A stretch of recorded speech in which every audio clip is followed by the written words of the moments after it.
All right, welcome everybody, and thank you for tuning in today. You're listening to WRUULP Savannah, Georgia, 107.5 FM, WRUU.org.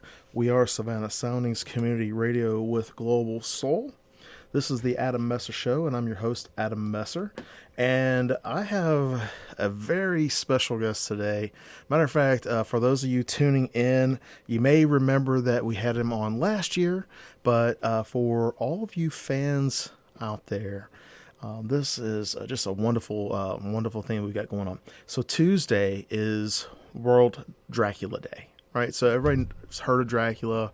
Bram Stoker was the author of the most famous vampire novel of all time, which has spawned so many different books and comics and movies and everything like that.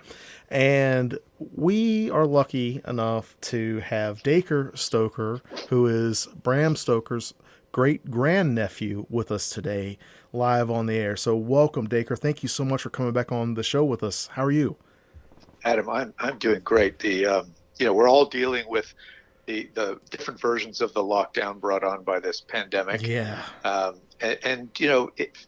I was supposed to be at numerous conventions and things around the world. I was actually supposed to be in Cruden Bay, Scotland, Whitby, England, and London, doing gigs throughout April. But of course, I'm not. So I'm back in Aiken, South Carolina, and it's in a blessing. I'm getting a lot of work done. A lot of interesting Dracula-related projects that we can chat about in our show. But no, I'm doing great, and it's really nice to hear your voice again. It was great to get to know you when I came down to the Savannah Book Festival, a year ago, and did our show. So yeah, nice to reconnect. How are you? I'm doing great. We also, my son Sebastian Dacre is one of the. He's actually kind of like my co-host, and he plays live music for us. So I'm going to have him play a little bit of music, and then folks, we're going to come back in and we're going to talk with Dacre about just all the new stuff that you got going on, and you got a lot of historical type stuff that about Bram and the authorship and all that stuff, and then you've got your own books, and so we got a great couple hours planned here, everybody. So. Bass, do you mind playing a little bit for us? This is Sebastian Messer.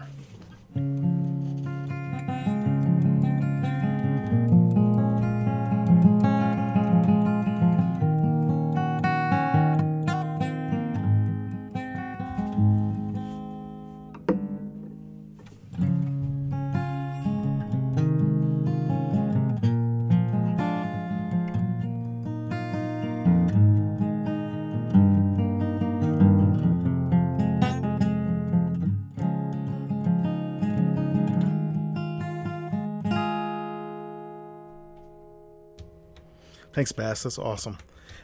And all right, yeah. And so last year, Dacre, when I met you, Ryan Dunn, actually a good friend of both of ours, he was like, "Hey, did you know Dacre Stoker's coming to town?" And I was like, "No." And you came in for the Savannah Book Festival, and you did a presentation, and then you had a signing for your book that you co-wrote with J.D. Barker called Dracul, which is a prequel to Dracula, right? And Yes. So that was such a cool thing. I remember that part of the presentation was, I guess, shortened up or whatever because of time restrictions or whatever. But you do a Stoker on Stoker, kind of like a historical presentation about Bram. Is that right?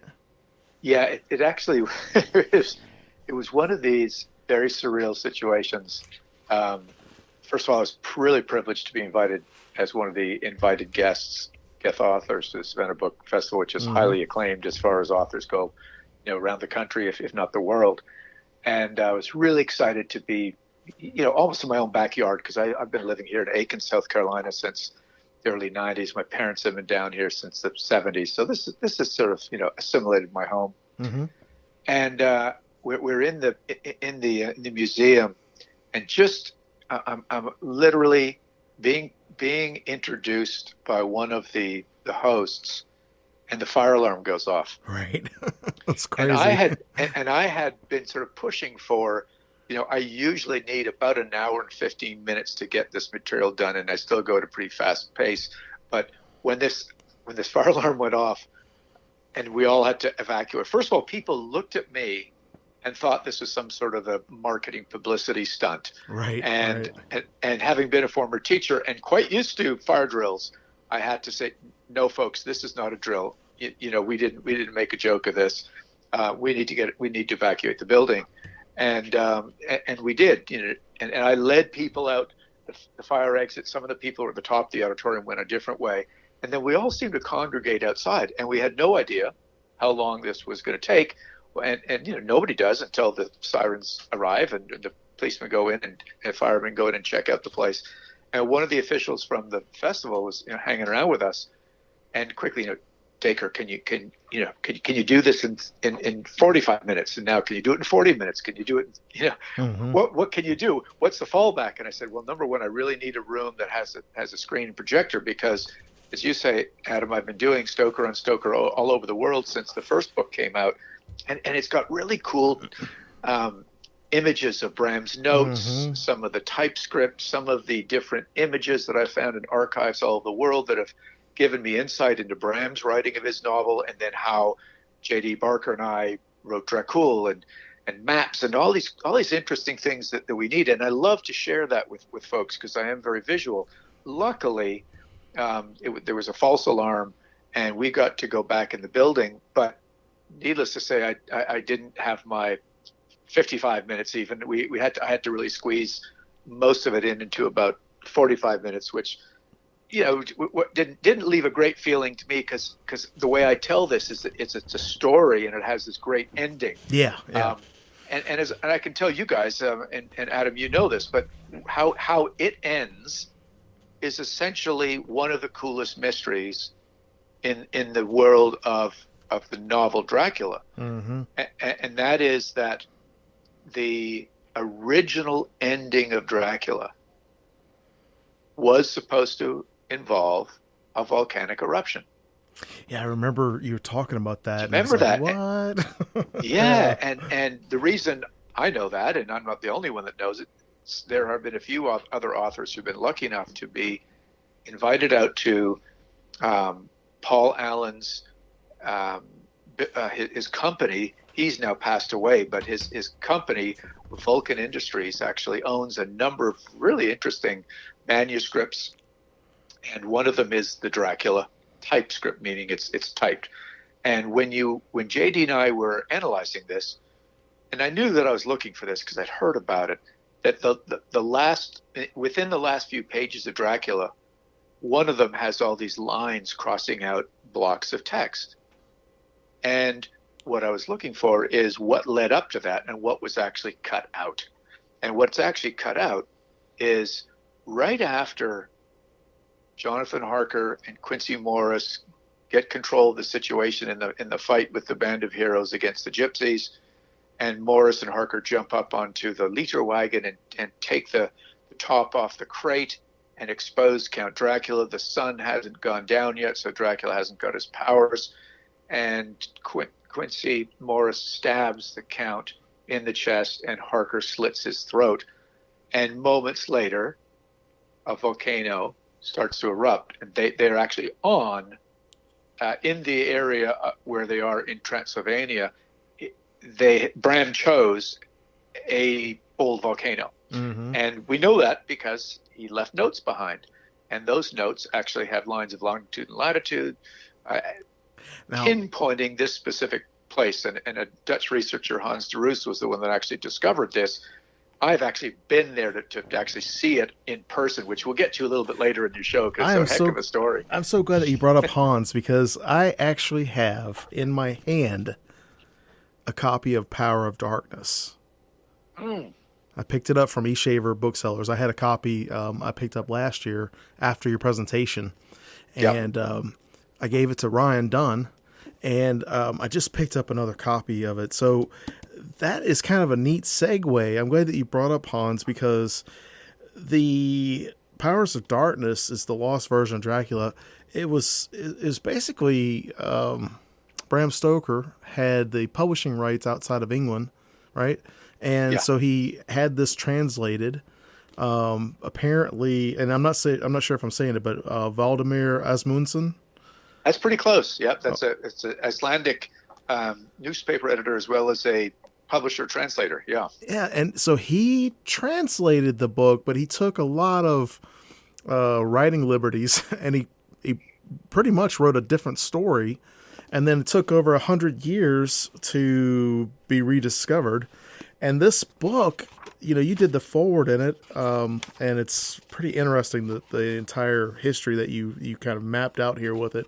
But this book, it's even though it's a storybook, it's also it's set up almost like a textbook. Well, it's heavily annotated. Yeah. And even though Hans de Roos is not a professor, he functions as one here. Right. So I've got to tell you a little inside scoop. That's what these cool radio shows can do. The public gets Little tidbits can that see the books, but Yeah. but then you get the tidbits, Adam. And so interesting kind of backstory to this. And you're absolutely right. Hans found this thing.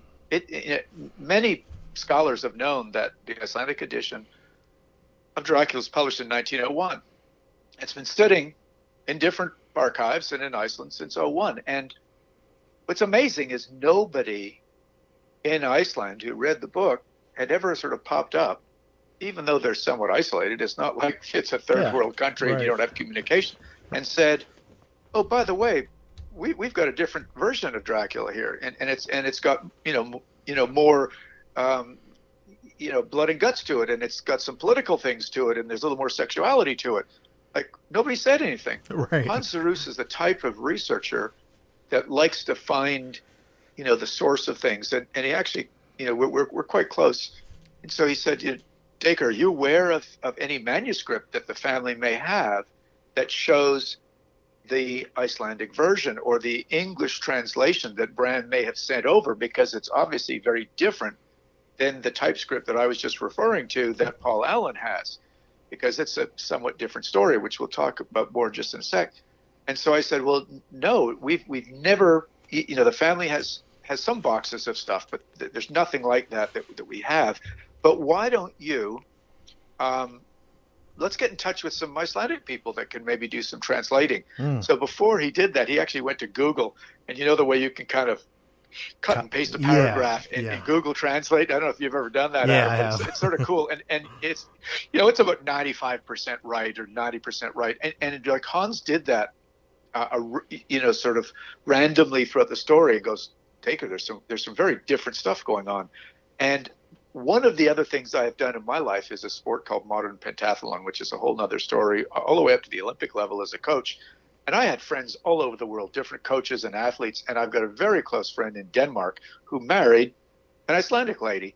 So I put Hans in touch with her, and she helped him translate this novel. And he put a whole group of people together, a team, to translate the different parts of the story and then bring it together and weave it. John Browning, who was at Georgia Tech and now at SCAD in Atlanta, he is a brilliant scholar and all kinds of things. Dracula, he's really a film guy primarily, but all sorts of areas of brand that he understands. He got involved as well in this project, and so the book comes out, Powers of Darkness. And Hans has done all the annotations, and about 3 months after it comes out, a guy from Sweden contacts me and John and Hans, but Hans at this time is in the Philippines, trying to start a film school, a photography school.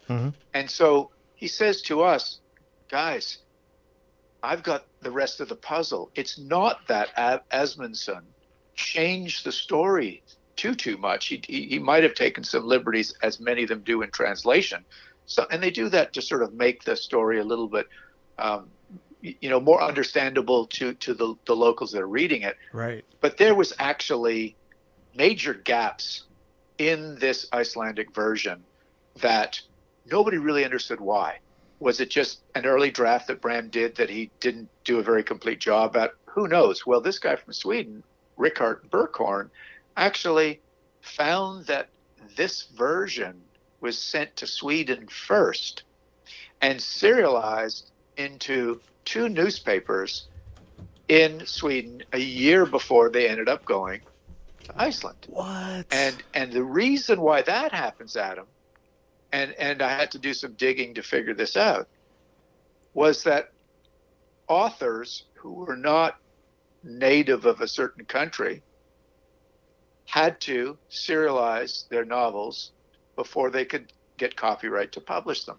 Okay. Bram had to do the same thing in America, and this apparently was to protect, the local authors, so you wouldn't be flooded by British or Irish authors who, at that time, may have been looked at as being far superior, and you didn't want to flood the market. So it's kind of like, a free trade agreement or trade tariffs. You've got to give away the book in a newspaper first.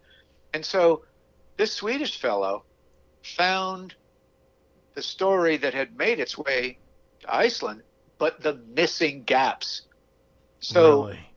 It's, and when Hans Druce found out about it, he goes, oh, wow, that's great. Now we know what, this is. And he said, look, I published the thing. I didn't have access to the Swedish stuff. I didn't know. Now I do. Wonderful. So Richard Berkhorn is actually working hard to get the rest of the story, actually, a Paul Harvey moment, rest of the story finally published. And so your listeners, I've got to give them some of the little seeds I've been throwing out there. There is still this similar characters. The names are different. There is still a Count Dracula with a different name. Half of the book actually takes place in the Castle Dracula, where a lot of really good action starts. But the other half is back in London, and get this, with a lot of, let's just call them corrupt politicians that Count Dracula is trying to take power of. So he's actually not, in regular Dracula, the one we know, he's come over to sort of drink blood of the women and, in London and slowly cultivate his new herd and slowly infiltrate the system. Well, in Powers of Darkness, there is no question that he is trying to get control of the political system in London, which of course at the time was the center of the world. So this Count was more like a James Bond sort of Dr. No type scenario that Bram originally started. And the jury's still out. I kind of believe that it was an early draft of Dracula, and that it was maybe, we know it's a little too sexual, a little too violent. There was actually human sacrifice going on in the bottom of Castle Dracula. I think that his British publisher said, nope, we've got to back this off a little bit. It's a little too shocking. Yeah. A little too shocking for today's society. And Adam, I'm not sure if you've ever read any of the early reviews of Dracula, but the one we all know that was published by Archibald Constable in 1897, that's quite watered down from this Powers of Darkness. And even that was reviewed as, this was a very shocking story and how sensational. And, it really rocked the sort of the literary world in London at the time. I think it's fascinating, especially with, Gothic horror. Bram Stoker, and one of the things that, like you had sent me over, like this different, kind of like a backstory of different things, whatever. But I've read The Vampire, and I've read Carmilla, and I've read Dracula. And so Bram was a performer, right? He was an actor, I think, and he was a theater manager. He liked to act himself early in his days at Trinity, but his main job, his writing was a side gig. His main job was a theatrical manager for the most famous Shakespearean actor of the time, Henry Irving. I think it's so interesting because, like, you think about the person, and he would have known what audiences like, and I think this is kind of one of those interesting things that, in my mind, I think it's interesting how he had the ambition to say, I'm going to, create this book as a popular, novel. And even like with the different points that you were sending me, he had to even kind of pull that back, kind of to your point with his publisher was like, well, this might have been too much, but the story that he sent overseas was more maybe of the version that he wanted to show the audience. I think it's Yeah, kind of interesting. you're right, and I think that he read his audience just as you said. He read for 27 years what the audiences would want in the Lyceum Theater, and it was common practice in those days when they got the rights to a certain play. Him and Irving would sit down and they do modifications. What sort of sensitivities do we have to either cut out? Mm-hmm. What things can we add? What is really going to rock the London society to get good reviews and get people in the seats? So he knew what it took to do that, and I think he knew the same thing in his literature. And this book, Dracula, when you analyze it, and my goodness, Adam, as you well know, you're an author. People analyze things from many, many different levels. In this book, Dracula has been analyzed 123 years, as you said on Tuesday. It's the anniversary, 123rd anniversary of the book being published. They call it World Dracula Day, and this is so many different levels. I think it'd be appropriate, just before we get away from the Icelandic edition of this, I just want to quickly finish with reading to your listeners the preface. Yes.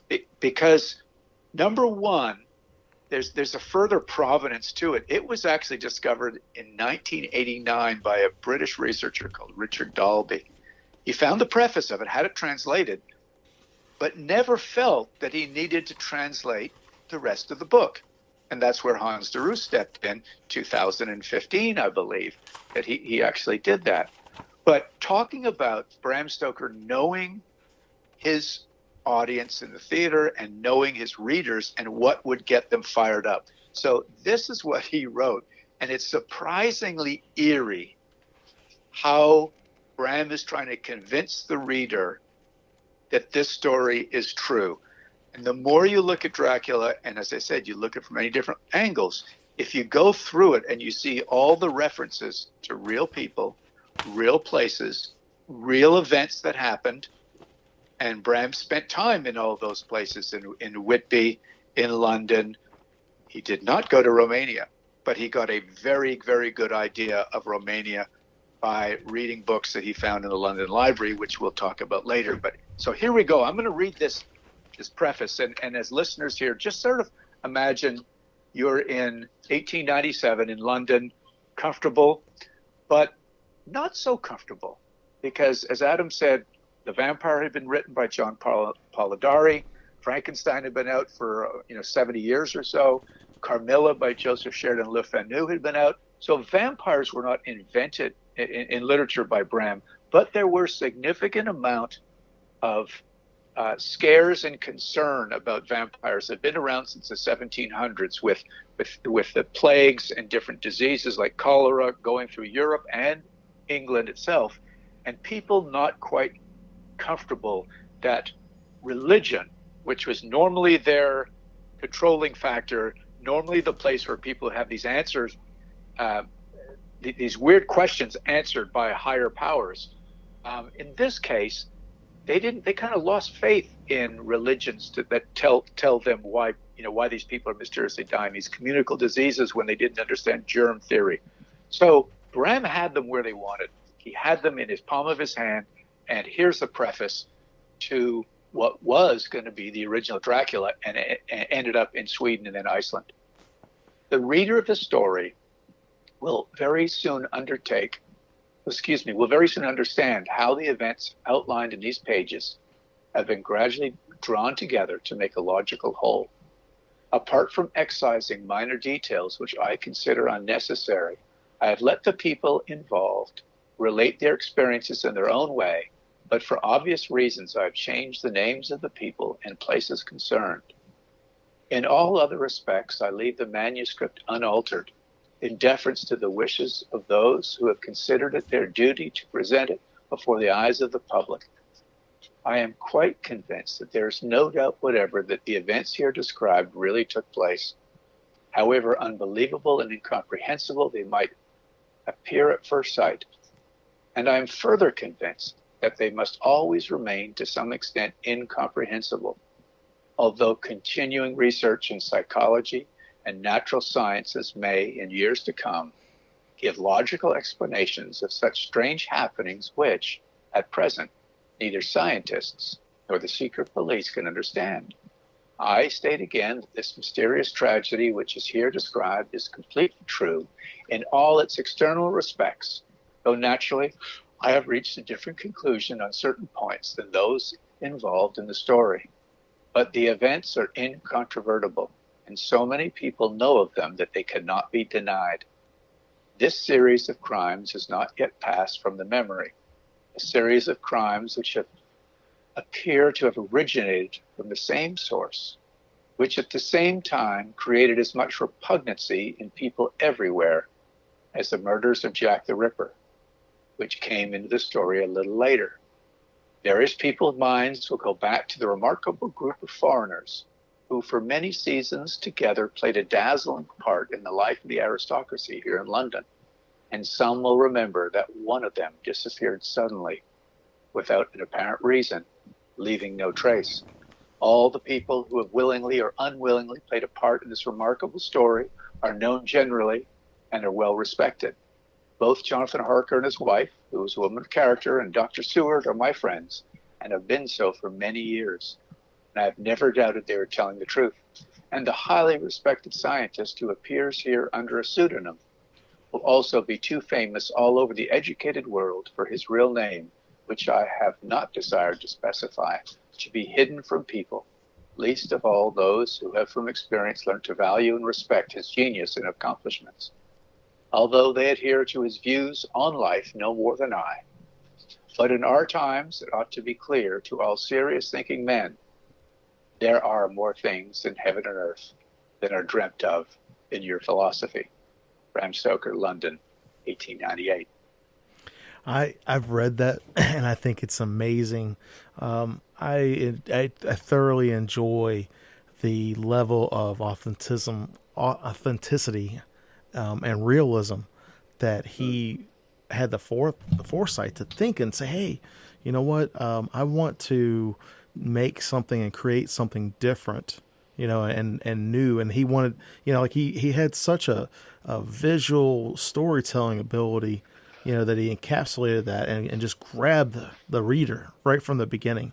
And the sad thing about it was that they had to cut that out. Yeah, I guess I'm glad you said that, because the one that appears in most every Dracula book that you see in a library or in a bookstore is the condensed version of that. It's only about a paragraph long, and it sort of alludes to the events in the story really took place. Yeah. But it's not as detailed and not nearly as convincing. And I think, Adam, that's one of the critical things Bram did so well. And that is create the scenario where these folks sitting in London, which, again, the center of the world from a standpoint of technology, industry, education, these people, were on the pinnacle. And yet Bram's job was to make them feel uneasy and threatened. And what he did in that preface was he mentioned the murders of Jack the Ripper, mm-hmm. which I'm not sure if it's the first time it happened, but it certainly is a major event spreading over a couple of years where the police were unable to protect the people of London. Yeah. And if I dug into this, you've got Scotland Yard and Metropolitan Police. It's funny how in those days the police were not nearly as sophisticated, even as they were, 30 years later.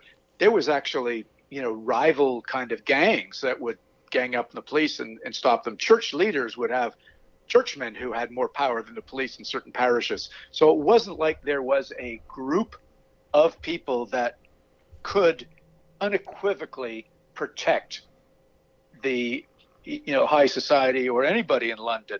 And Bram capitalized on that by bringing over this concept of this other man, this guy from a far off country that nobody really knew too much about. In those days the world sort of ended in Budapest, Hungary. After that it was the deep Far East, and Vlad Dracula comes over with all his superstitions and all the sort of the weirdness surrounding him and his boxes of dirt.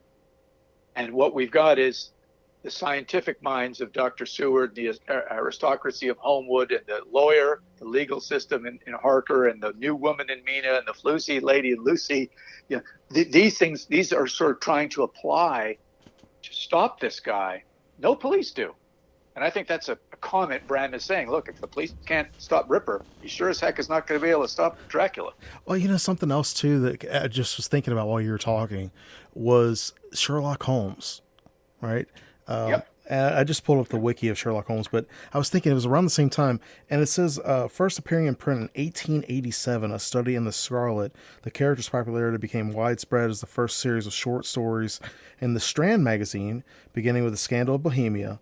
And so it must have been like, you know, with that time frame, you know, like forensic science was just kind of coming around, you know, like you were talking about Frankenstein earlier, that was, you know, like early science, even Dracula, you know, like one of the things that they mentioned is the Kodak. Photography was, you know, still in its infancy, and they, you know, Dracula as a character, in my opinion, was a very modern style character. So that, you know, the time period that Bram Stoker was writing that, you know, it would be like if, you know, you and I were writing a story about someone who was living today and we were talking about right now, you know. That's it. He's modern, contemporary.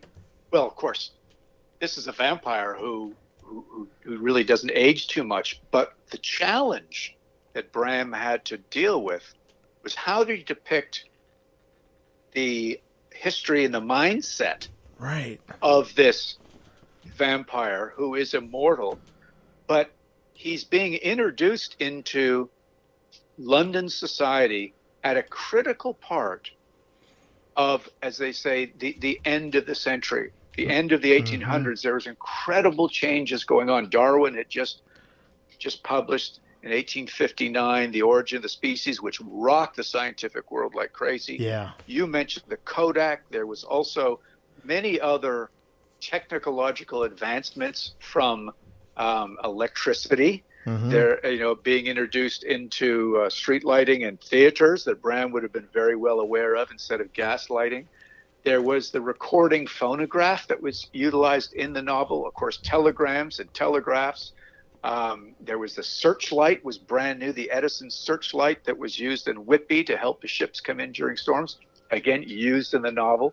So Bram Stoker, when you pull back the curtain, was very, very aware of this as well, of the sensitivities and people's concerns with the newness, and how are we going to harness this new power?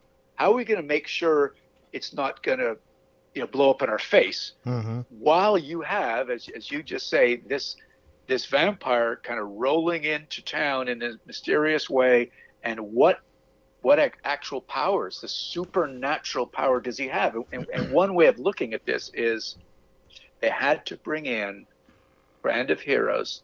The British Society folks had to bring in Van Helsing, who is a German, a Dutch German, who understands both medicine, law, and philosophy, and superstition. He's actually a lawyer as well as a doctor and a professor. Very rounded, very well-educated guy who appreciates the old world superstitions, but at the same time, he understands kind of modern science. So he's obviously Dr. Seward's old mentor.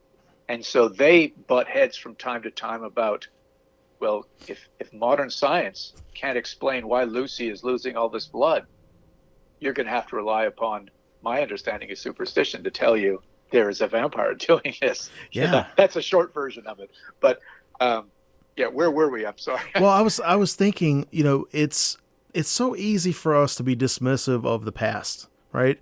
But I was thinking, when you read a book like Dracula in the context of the person, you know, a reader of that time, and you think about, okay, this is where, you know, like you were talking about the different technologies, you know, turn of the century, they had fear of immigrants, They had a pending world war. There were different wars that were going on during the same time frame. 20 years later, there was the First World War. So there were a lot of tensions going on in the world at that time. And so it's interesting, I think, to be able to step back almost like a time capsule into that world and see, okay, well, this is what, a person, and we laugh and we joke about superstitions, but there are people that believe in flat earth today. You know what I mean? Yeah. So there's folks back then, it's not so far-fetched for someone to believe that there were, vampires, or there were, different things of the occult that were real, that were affecting people. Because still back then they did, they had the Industrial Revolution. People were working in factories, but the education system, not everybody was privileged to be able to go to school, and so you had the average person. I mean, Adam, I imagine. Let me put this in. Let me put this on this same train of thought. Let me bring this up because I've been involved in this. I get asked to do all kinds of interesting things, side gigs, and I was on a series that PBS has been running for a number of years called Secrets of the Dead. Have you ever seen that? No, I haven't. I haven't. That's so cool. Okay, it's an interesting one. And when I get asked to go on these as the vampire expert, it's amazing how much I learn as I prepare for my 8 hours of filming that turns out to be about 2.5 minutes on film. Right. but nonetheless, it's a good experience, and it enriches myself to be flown to different places and meet these people and see how everything works behind the camera, which is cool. But in this case, this one stuck with me. So I urge your listeners to check out, and you can go on to PBS's website. It's called Secrets of the Dead. It's been going for a number of years. But the one called, I think it's called Vampire Lore is the title. And they always show it now in October, but it was just a couple of years ago. But what they were looking at was the deviant burials through the ages in different countries. And of course, they were looking at in Britain, they were looking in Poland, they were looking in Transylvania, and what they were finding was when they dig up bodies, and sometimes it happens by mistake. Some company is digging a new foundation for a bank or something, and they have to stop because they find bones, and they got to bring the archaeologists in, or they just go to some really cool country graveyard because they've heard rumors or somebody's found a book that says something relating to a vampire or something close to that, so they decide they've got to look at certain graves. Ground piercing radar certainly helps, and they dig something up. And what this show was doing was figuring out why were people in certain ages treating the dead differently or non-traditionally. Some of them were cutting off the heads of the bodies before they were buried, putting them between their legs. Some of them would turn the heads around, some would turn the bodies upside down, and actually in some cases they would be putting bricks in the mouth or a metal stake through the heart or a metal blade by the neck, so if the body tries to lift itself up and come out of the grave. And so you wonder what was causing them to do this sort of thing. And to cut this sort of short and keep this manageable, the research found that there was a lot of these plagues, cholera epidemics, rheumatic fevers, different contagious diseases over the years that were sweeping through Europe. And this was causing great mystery as to why these deaths were occurring. And I usually use the analogy because the same thing happened in the New England states in America, and Bram read about it in a newspaper in 1896 called the New York World. And at that time, end of the 1800s, the disease was tuberculosis. Mm-hmm. And so the example that I like to explain that makes sense for my viewers of Stoker on Stoker or your listeners today, Adam, is that somebody in the family, and in those days people lived in small homes, They usually slept in one big bedroom together, and sometimes the kids, 3 or 4 of them, stayed in one bed, and maybe the mom and dad and one other kid in another. So they all slept in close quarters.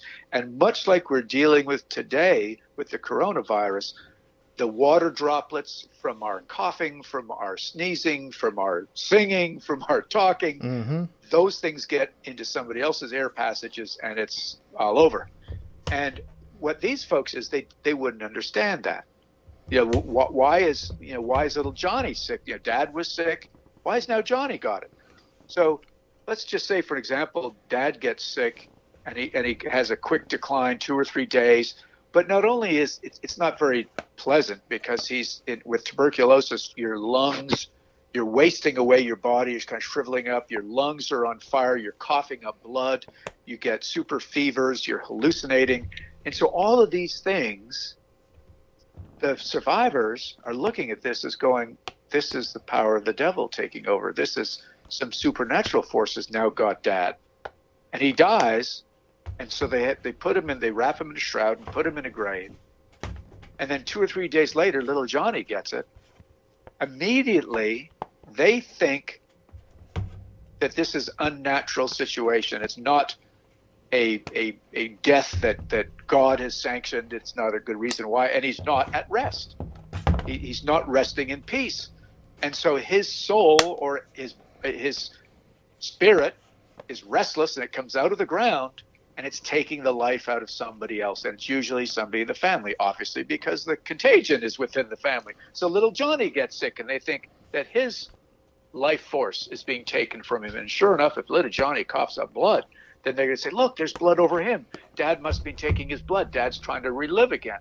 So they go to the gravesite, and they bring the town elders and some of the religious leaders, and they open up the grave, and what do they see? Again, something they're not used to seeing, a partially decomposed body wrapped in a shroud, where the body is bloated with the gases from decomposition.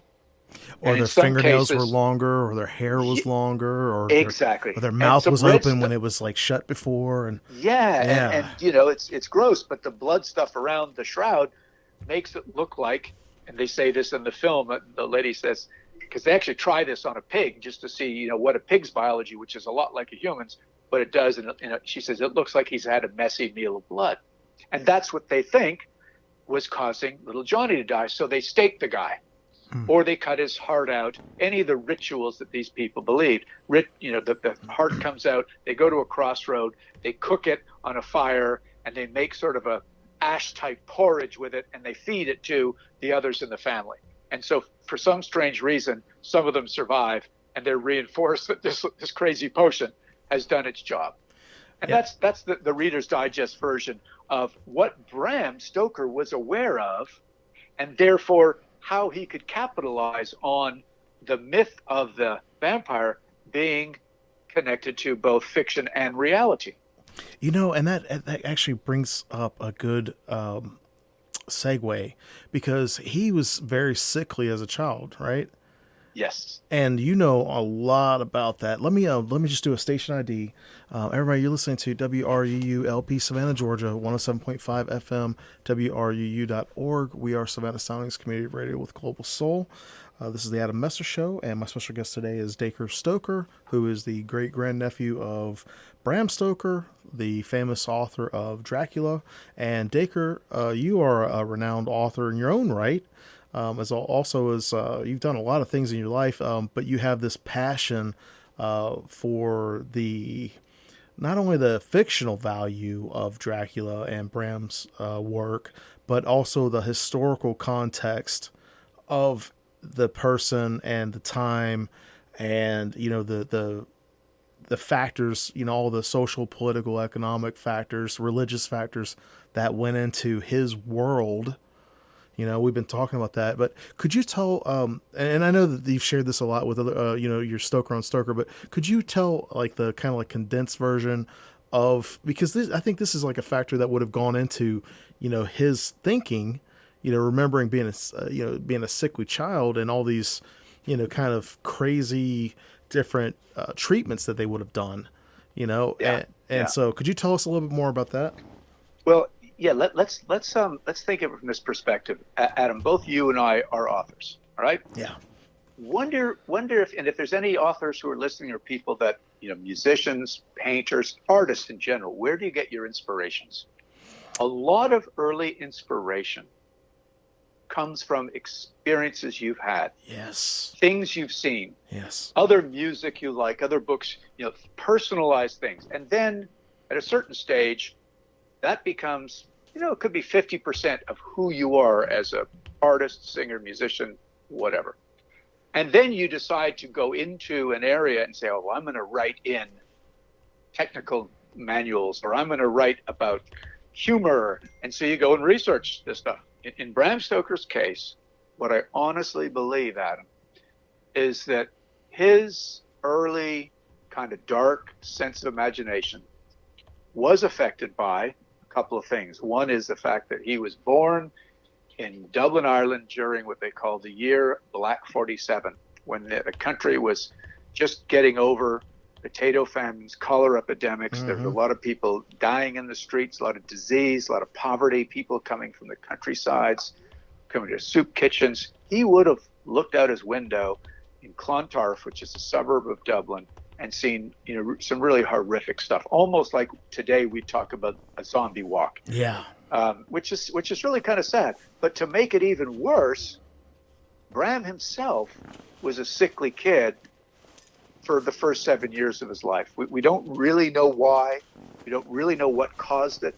My theory is that it was some sort of respiratory allergy and asthma, because there is still that in our family to this day. Yeah, I remember reading something like in one of your things about it. You thought possibly it was hay fever or allergies or something? Yeah, I mean, I know at least one of his brothers suffered from that as well. So the fact that in those days they would sleep on beds of straw or hay covered in linen. And so if that was the case, this poor little kid was putting his face right next to the thing that was making him allergic. I've got hay fever really bad, and I've had allergies my whole life, so I can definitely understand that. And it causes asthma and, breathing problems. So imagine if you had that, Adam, and, there was no escaping it. There was no inhalers in those days. There was no medication. The best thing they could do is open up the window and breathe in the salt air. And somehow he did recover. And when he did was when the Stokers had moved a little bit inland, possibly away from the mildewy atmosphere, and maybe things weren't quite so, full of mold and stuff. But whatever it was, he grew up into a strong young man, became a champion athlete. And I think part of what made him stronger was these walks that he was prescribed to go on to kind of make him strong again. And so his confidence as a young person grew because of being a champion in sports, in rugby, gymnastics, long distance walking, rowing. And so just imagine, people around you, people go through growth spurts at adolescence. Well, this guy grew to be 6'2", so he would have been a very gangly adolescent until he kind of grew into himself. But once he did, at about the age of 15, 16, he then became a really confident, well-rounded young man at Trinity College and got into acting, which needs confidence. He became a debater, which needs confidence. He was the head of the Historical Society, head of the Philosophical Society. He ended up getting a master's in mathematics. So he had both that very creative side of his brain fully engaged in the arts, but he also had that sort of analytical side, that mathematics side, that actually was the thing that led him to get the really great job with Henry Irving, being the manager for the theater. So, again, I look back and I go, what was the source? Just as I asked you at the beginning when I started this thing, Adam, about, what motivates you as a writer and others, I think it's these personal experiences that Bram had. And to further just one of them, if I may, I know one of the stories for sure that his mom told him. Oh yeah, I love this one. Can you tell it? Yeah, I can't tell the whole thing; it's too long. But I'll tell a brief part of it, because for the 7 years that he was an invalid, to keep the kid educated, he wasn't able to read at that stage. what his mother would do is come upstairs when she wasn't so busy, because there was 7 kids, but there was only actually 3 of them at the time that Bram was born. So there was the 4th and the 5th until Bram got ready. But they did have help with the nanny, Nana Ellen. She was there. She was with the family for her whole life, essentially. And they would take turns keeping him interested. And one of them was telling him the story. And this story made such an impact on young Bram that he asked for it to be written up and sent to him years later. So we know it made an impact because Bram used it when he was writing his first book, which was a story of children's short stories, horror stories for kids, called Under the Sunset. And just in the time we have before our break, let me just say this. It was all about the cholera epidemic. And I've been reading it. It's on YouTube right now because it's so much like what we're dealing with now with our pandemic. People didn't know how it was communicated from one person to another, didn't know how dangerous it was. They had no idea that the cholera, was because of the human waste that was getting in the water supply. So imagine not able to drink water. Mm-hmm. Of course, there was communal water, the big taps. And when people, with the sewage system, would get into the drinking water, the bodies decomposing would get into the water system. It was very, very dangerous. And so the short piece about what I think was really important is that Bram's mom told him, and this story illustrated it, that people were being misdiagnosed and buried prematurely because of this epidemic. The doctors and nurses were all dying. They were the first to go. There's no more religious people to do funerals. So the folks that were dealing with the influx of dead bodies were just street people making a few bucks, collecting the bodies and dumping them all in these big pits at the end of the town with lime and more bodies and dirt to cover them up. And these were not experts at diagnosing, checking a pulse or checking for breathing. If it looked dead to them, they would just push them with a stick without even touching them into the hole. So I think in a small but weird kind of way, Adam, Bram probably developed a little bit of a trauma during his asthma attacks and his respiratory distress that maybe, just maybe, he was going to be misdiagnosed and thrown into a grave and have to drag himself out like one of the neighbors did in this story. That the wife of one of the neighbors was thrown in a pit and the husband had to go and save her when he realized that she wasn't really dead. So how's that to end this little segment? I know, that's so incredible. I tell you what, that is a great story. I find the history. I know a lot of people like history, but I find the history just as fascinating, if not more so, than the actual story itself. So it's so cool. But yeah, we're everybody, you're tuning in today. You're listening to the WRUU LP Savannah, Georgia, 107.5 FM, WRUU.org. We are Savannah Soundings Community Radio with Global Soul, and we are going to take a short break. We'll be back at 4 o'clock with Dacre Stoker, who is an author, an athlete, a coach, a teacher, historian, all kinds of stuff. But he is also talking with us about Bram Stoker, who is his great-grand-uncle, and Tuesday is World Dracula Day. So this is a great, I think, Memorial Day weekend. I also want to, just shout out to everybody, remembering those who have passed and served the country. You just remember that and keep that in mind. So, but we'll be back in about 5 minutes, Dacre, and thank you so much for being with us on this first hour. And I'm looking forward to this next one. Absolutely.